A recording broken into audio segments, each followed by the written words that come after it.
ਆਊज़ बिल्लाहि मिनश शैतानिर रजीम बिस्मिल्लाहिर रहमानिर रहीम। दोस्तों आज साडा मौजू हैगा वा नींद ना आना। नींद की वजह की है जिन्हां लोगों को नींद नहीं आती वो किस वजह तो नींद नहीं आती, ਇਹਦੇ असबाब की है। बाज़ लोग इन्नी ज़्यादा अशिया इस्तेमाल करते हैं, गर्म चीज़ और ऐसी चीज़ा इस्तेमाल करते हैं, नशावत चीज़ा इस्तेमाल करते हैं या तंबाकू नोशी और ऐसिया चीज़ा इस्तेमाल करते हैं जिसकी वजह तो दिमाग च खुश्की हो जाती है।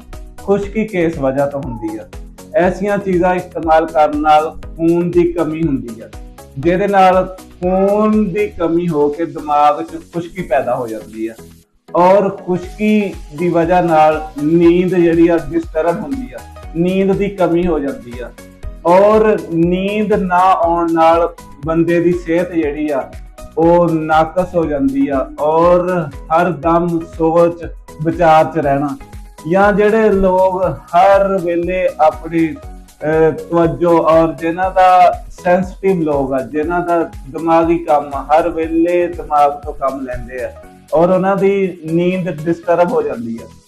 उन्हां दी नींद खराब होने की वजह नाल उन्हां दी सेहत डिस्टर्ब हो जाती है, उन्हां दा जिस्म जिहड़ा कमजोर हो जाता और ਇਹਦੇ असबाब और ਇਹਦੀ अलामत की है।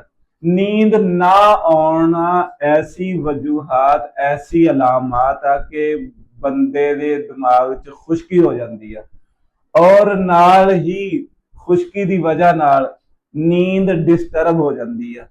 नींद ना आउण नाल बंदा हर वेले सुस्त रहिंदा और सुस्ती की वजह नाल बंदे दी सेहत तंदुरुस्त नहीं रहिंदी, जिस्म कमजोर हो जाता और हर वेले टेंशन हर वेले सोच विचार च रहिंदा।